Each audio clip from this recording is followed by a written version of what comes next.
most of you are, I guess, generally aware of what is penetration testing, right? So penetration testing is nothing but, mimicking a attacker and trying to find vulnerabilities within your own system. But penetration testing is something which you carry out not at the first phase. Penetration testing you carry out when whatever you have planned in your security assessment, security engineering and architecture process, you've implemented the GRC, you've implemented physical controls, you've implemented technical controls, they're running fine. And then is the time you do assessment and testing. You do not do assessment and testing. Most of the organizations today feel just by carrying out a penetration testing, they are secure, because that's how industry, developed. So testing comes at a very later stage when your 5 domains which you have gone through, when that has been implemented is the time you test the security. Okay. And after you've tested the security, you put the system into operations. You do not operate first and then test the system. Okay. Though you do continuous testing, of course. But once you look at the sequence of these 5 domains, you've implemented all the controls, and now you are going to carry out a assessment and testing of your systems. Okay. So once you have engineered everything, all policies are in place, your communication security is in place, your asset security is in place, your data security is in place, the complete governance committee, everything is in place. Now comes the time to develop a security assessment and testing process. Okay. Now, for information security team, this is a very, very big task, because most of the times in an organization, the network security, you'll have a network security team. For data security, you'll have a different team. For governance, risk management, and compliance, okay, you have a different team. Assessment and testing is where the infosec team of organization comes into picture, because they are the ones who have to ensure that proper testing of security is being done from time to time. It might include different kind of tests, which are small tests. It might have assessments, which are slightly larger, system specific, and it may involve audits, which is internal or external. Now, audits are, can be of different types. We will see that as we go through the lectures today. Develop the audit testing process, your assessment process, and your audit processes. Then your infosec team can actually say that your organizational security has been taken care of. Now, in an organization, majorly there are 3 major type of testing which is done. One is the security tests, then is the assessments, and there is audits. So now what is test? Tests are, I will say, are basically the tests are a type of basically tests depend whether verify whether a control is functioning properly or not. Now, and that's why test is specific to a control. You cannot have a wide array of tests for same set of tests for every control. Every control will have a different testing procedure to see that it is functioning properly. It might be carried out with automated tools. Now, what are the automated tools for testing? Okay, today there was a question on Nmap, right? So if you are carrying out vulnerability testing, okay, then you might use Nmap. If you are using web application testing, you might use tools like Burpsuit, right? Or CodeFizz, okay, or Zuff, right? There are multiple tools. There are thousands of tools available, but you should know which tool to be used for what. Okay, testing are generally carried out regularly. Okay. Now, why do you carry out tests? You carry out tests so that you are aware that that the system, the control is behaving properly, and there are no vulnerabilities within the control itself, or there are no misconfigurations. Okay, so basically to find out what is the risk of the system if it comes under attack. So you have to identify that risk, that if a control comes under attack, how it will behave. And that's why you do security testing, right? Assessments are more broader. Assessment will be system specific. So if you are, your product in an organization is, just a second. Okay. So if you are part of a bigger product array. Say a web application which gives access to uh, a banking portal, mobile application also going through the same application flow and the database. Then assessments will not be part of just one control. It will be a test of entire process. You might have undergo how your code is being developed, how it is being tested, how it is being pushed into your production. Then what are the running controls? Okay, what are the BCDR, business continuity and disaster recovery controls? So a complete system specific checks is what goes into assessments. Okay, and finally, generally assessments are always closed with a assessment report. Okay, now you might use a tool for testing, but assessments will be a array of different tests on different systems which you are trying to check, and then prepare a proper report. Now, assessments are generally internal to an organization. Okay, I want to assess my systems, how they are working. So I can do it internally. That is, I can compose my own team and make them do an assessment, or I can get the external agency, which is more expertise in carrying out an assessment, and get an impartial view of that assessment. Okay, so that is the difference between internal assessment or external assessment. But assessments are internal to an organization. And then comes audits. Now, audits are a more, they are something similar to assessments, but audits may form part of your internal governance structure or external governance. Now, what is internal governance and external governance? Internal governance is, what you decide for yourself as to how your security has to be managed. That is your internal governance. And whether it's working fine or not, you would like to find out with an internal audit. But at times you might be under external oversight.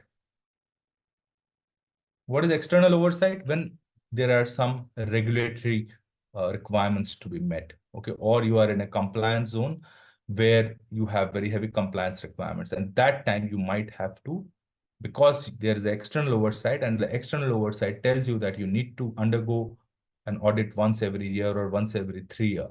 That becomes something called a external or a external oversight. So external oversight are generally met by third-party audits. Don't get confused with external audits and external governance. External governance means somebody's external oversight on your, we can call it actually third-party governance, not external governance. We should call it a third-party governance. So like for banks, it is RBI, right? RBI tells them you need to undergo an audit. They will undergo audit. Nobody can stop them, right? Now, security audits are carried out by independent bodies. Okay, even within an organization, if you are carrying out an internal audit, you ensure that it is not only the infosec team which is carrying out the audit. Audit can be carried out by an independent body chosen out from the entire organization and then being carried out internally. Okay. Now, the aim is to get an unbiased report. Now, most organizations don't do that. They make a biased report. Okay. Now, once you do an internal audit, okay, you have the capacity or you have the correct, I will say, correct workforce which can carry out an audit. Then you do an internal audit. Okay. You have the viability and the required resources to carry out internal audit yourself, good enough, right? But at times, organizations which are not IT specific or information specific, they may not have the expertise to carry out internal audits, and they might incorporate external parties, external resources to carry out an internal audit. Such audits are called external audits. External audits are basically, you're carrying out an internal audit, but getting a third-party agency to carry it out to get a better report, or when you don't have the capability to do a audit yourself. And finally, third-party audits are done by, by either third-party resources, or the third party can appoint some agency to carry out an audit for you based on their directions. Okay, like RBI might tell EY that please go and audit so-and-so bank. These are the parameters. Please carry out audit of this particular bank. And EY will do that audit for them, right? That's an external oversight. Now, at times you might also get audited when you want to get some kind of a standard specification, like you want to get ISO 27001 or a SOC 2 audit. Okay, if you want such kind of certifications, you go for audits as per auditing standards. Okay, now if you want to be ISO 9000 certified or ISO 27001 certified, so prepare for the audit, you prepared for that particular certification, and then get auditing standard auditors to get certify you for a particular certification, right? So that's why you see a lot of people get ISO 27001 certified or SOC 2 audit certified. Right. I told you internal audits, performed by organizations, internal staff. Okay. Audit team has a different reporting line. It doesn't report to the InfoSec team. It reports to a complete audit. If you have a proper governance structure, then you'll have a proper audit reporting timeline. And generally they might, report as high as to the management or to the CEO. Okay. External, you get an external firm to carry out your internal audit. Okay. This is acceptable by investors. So investors say, I don't believe in your internal audit. Get an external audit team to see whether everything is running fine. Okay. So you get a better, a qualified team to carry out a internal audit. So major auditing firms generally do this thing for most of the organizations. Okay. And I told you, as I told you, third-party audits are conducted on behalf of another organization. So like RBI might tell you that, okay, we will audit you, but RBI doesn't have the capability to audit you. So they employ auditing firm to carry out your audit. Okay. So that is as per the laid down norms of that organization. Okay.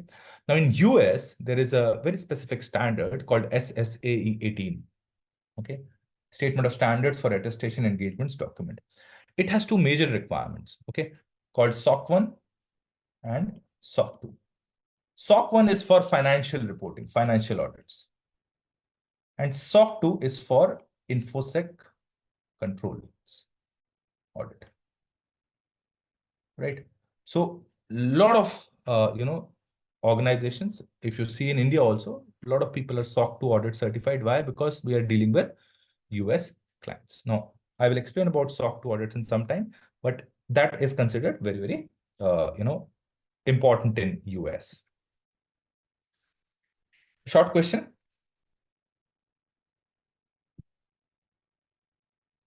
Okay, great. Now, SOC is the whole full form is Service Organization Control. Okay. Now, when you engage with financial reporting, okay, say I'm a bank, I am some fintech company, and I have to, or I'm any company, and I'm doing a financial reporting that I'm giving out my yearly, financial complete statement. Now, if you want to prove that you are, you have done everything correctly, then you go for a SOC 1 engagement to prove that all your financial dealings are in correct manner, right? So any organization which wants to give SOC 1 audited, for that is basically you are saying that, okay, I have, complied with all the requirements of SOC 1 and come now and get myself audited. That proves your probity of your financial operations. Then the second requirement is the SOC 2 engagements. Now, SOC 2 engagements, that deals with your security and privacy of information. Now, if you're an organization and you want to, prove to your clients or to your customers that you are very serious about the security and privacy of information, you implement a SOC 2 engagement as per the SSAE 18 standard. Okay. And then once you are ready, you get a SOC 2 audit done. Okay. Now, SOC 2 audits, once you do, you get reports, you get SOC 2 audit reports, and SOC 2 audit reports are considered confidential. Why?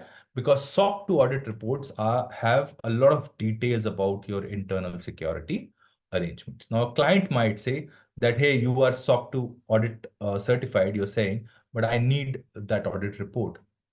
You are not legally bound to share it. But still, since it's got a lot of confidential data, you can share it with a NDA. Okay. Now you say, okay, SOC 2 audit report I cannot share, but still I would like to share something. Then you get into something called a SOC 3 engagement. Now, SOC 3 engagement is you engage a SOC 3, you carry out a SOC 3 audit so that you can issue it publicly and can get the customer, I'll say, uh, support or the trust which you require. So SOC 3 engagements do not have detailed uh, report about your internal security arrangements, whereas SOC 2 audit reports have a lot of security details, and that's why they are considered to be classified. Okay. Now, once you have done any of the above engagements, whether SOC 1 or SOC 2 or SOC 3, you have three kind of reports which come. You have type 1 report and you have a type 2 report. Type 1 reports are basically when the audit is done at a point in time. Say auditors come and carry out your audit in 1 week and finish it off and go. Okay. They are not considered very justified. A good report is a type 2 report. Why? Because the period of engagement is pretty long, almost to the tune of 6 months. That means auditors regularly visit your facility and find out whether your entire process and system are working properly. If that happens over a period of 6 months and they're justified, then you're given a SOC 2 audit and type 2 report. Now, that is something which is very considered to be very trustworthy. And that's why that is the important. SOC 2 is very important for CISSP exam. You should generally be aware. This slide covers SOC for your CISSP exam. Right. One more question. What happens once you do a SOC 2 engagement? SOC 3 is part of it. Okay. Right. Once you do a SOC 2 report, you do not want everyone to get the SOC 2 type 2 or type 1 report. So you also engage with the SOC 3 engagement so that you can say that, look, I've gone through SOC 2, but I can't share that. But what I can share publicly is the SOC 3 engagement report, and you hand over that. But separately, SOC 3 cannot be done. Only just SOC 3. No. SOC 3 is not done separately. So it's a subset of SOC 2. We can say. It's a subset of SOC 2, yeah. Okay. Yeah, it is A and B both. Okay. So it is A also and it is B also. So SOC 1 is dealing with financial reporting. SOC 2 is dealing with information and privacy controls, right?